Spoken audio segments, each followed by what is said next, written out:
Assalamualaikum warahmatullahi wabarakatuh. Sebelumnya perkenalkan, nama saya Dori Rahmat Yadi dengan nomor BP 2012039. Pada kesempatan ini saya akan mempresentasikan tentang tanggung jawab serta wewenang wasit volleyball. Wewenang dan tanggung jawab wasit. Tentunya sebelum kita membahas tentang wewenang dan tanggung jawab wasit, kita harus mengetahui wasit itu terdiri dari apa saja. Yang pertama ada namanya wasit pertama, wasit kedua, skorsid atau scorer, seterusnya hakim garis. Yang pertama kita akan membahas wewenang wasit pertama. Sebelumnya, wasit pertama melakukan tugasnya sambil duduk atau berdiri pada kursi wasit yang ditempatkan pada salah satu ujung net. Pandangannya harus kira-kira 50 cm di atas net. Dia memiliki wewenang memimpin pertandingan dari awal hingga akhir, mempunyai kewenangan pada seluruh anggota perwasitan dan anggota-anggota tim. Selama pertandingan, keputusan wasit pertama adalah mutlak.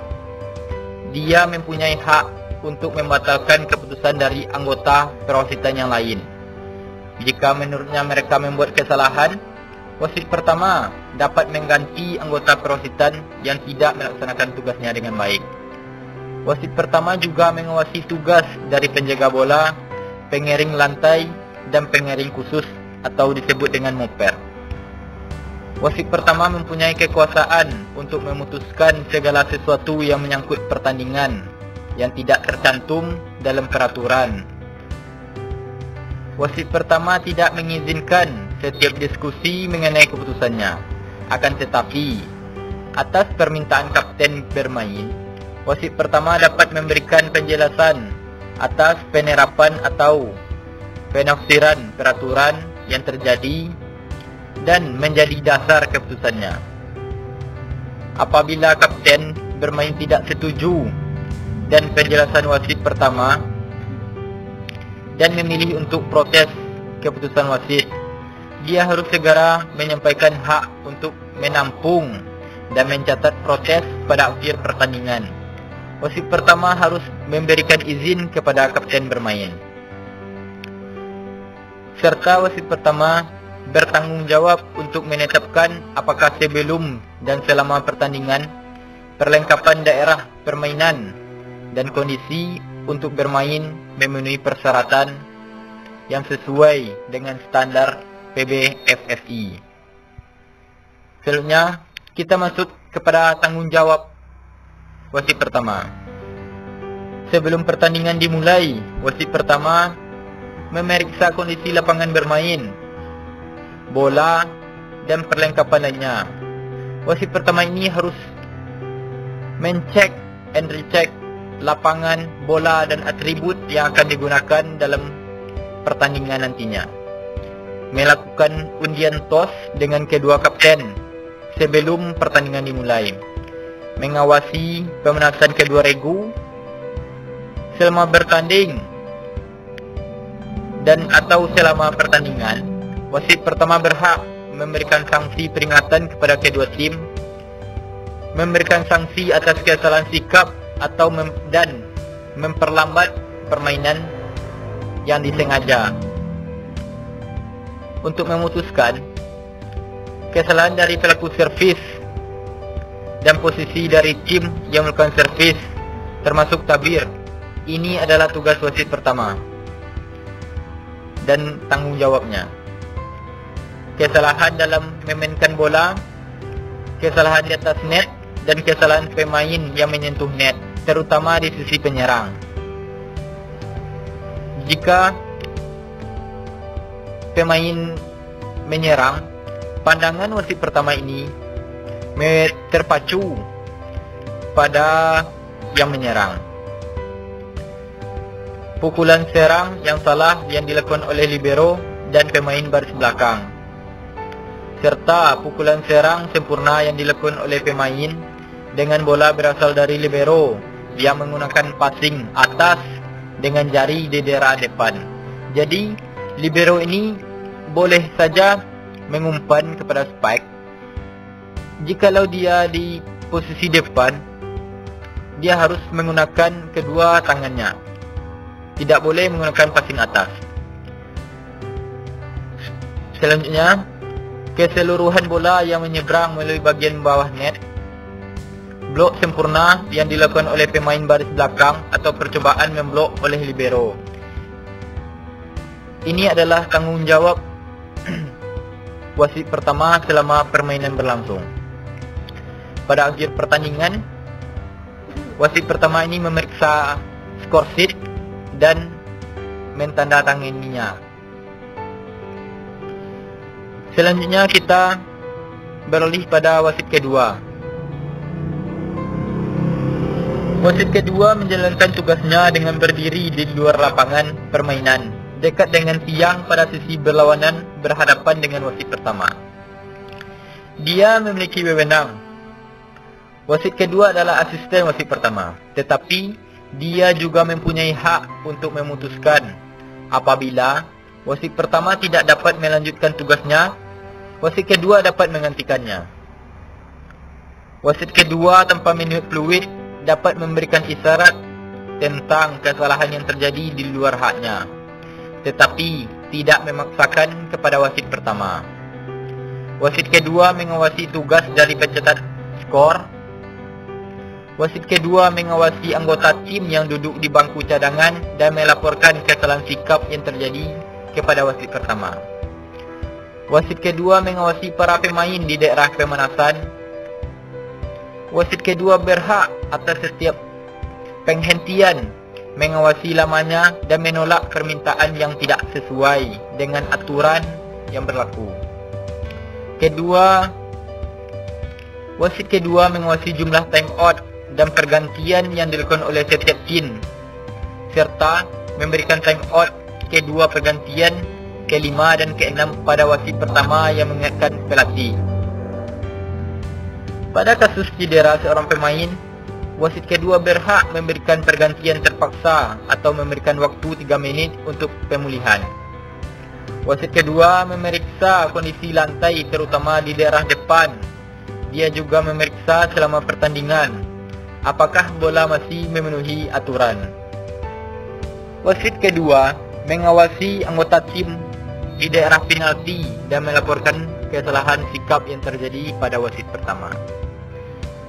Selanjutnya, pada tanggung jawab wasit kedua.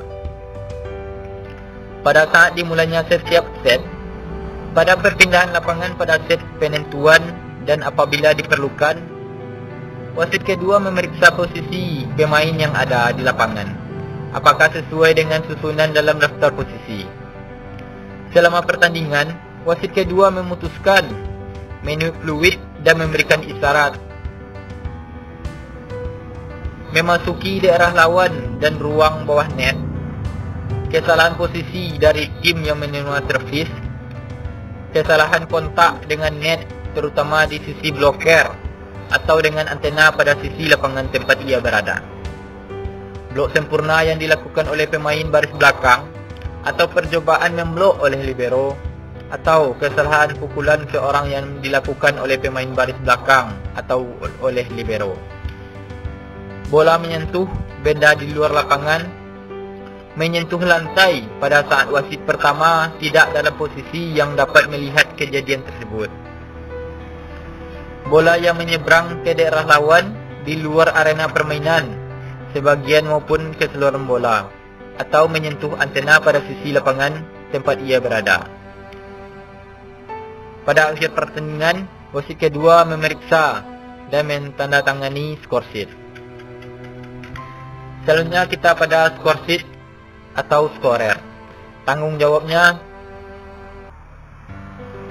mengerjakan skor sheet sesuai dengan peraturan.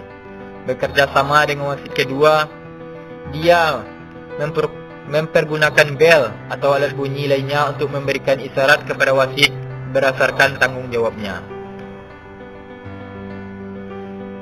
Sebelum pertandingan, dan set, wasit skor sheet ini memasukkan data mengenai pertandingan dan tim, termasuk nama dan nomor libero, sesuai dengan prosedur yang berlaku dan kemudian ditandatangani oleh kedua kapten dan pelatih.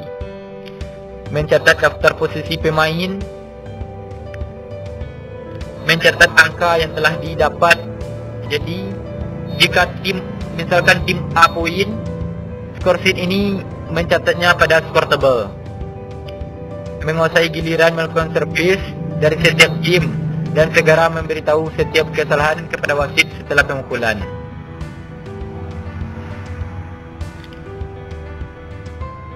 Selanjutnya kita masuk pada hakim garis.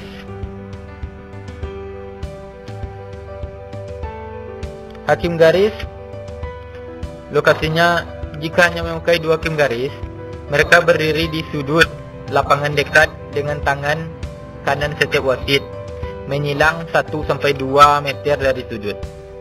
Setiap hakim garis mengawasi garis akhir sampai pada sisinya masing-masing. Untuk kejuaraan dunia dan pertandingan resmi FIVB diharuskan memiliki dan memakai 4 hakim garis. Mereka berdiri di daerah bebas 1-3 meter dari setiap sudut lapangan. Di daerah perpanjangan garis imajinasi yang diawasinya.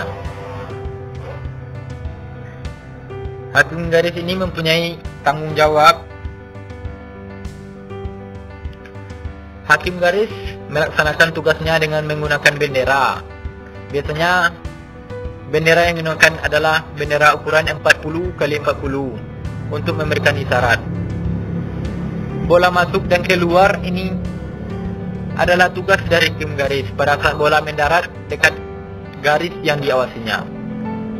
Bola menyentuh tim penerima dan keluar, ini yang disebut dengan touch ball.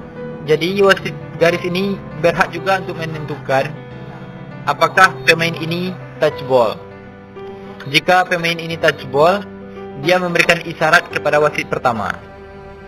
Bola menyentuh antena, bola yang diservis menyeberangi net melalui luar daerah penyeberangan.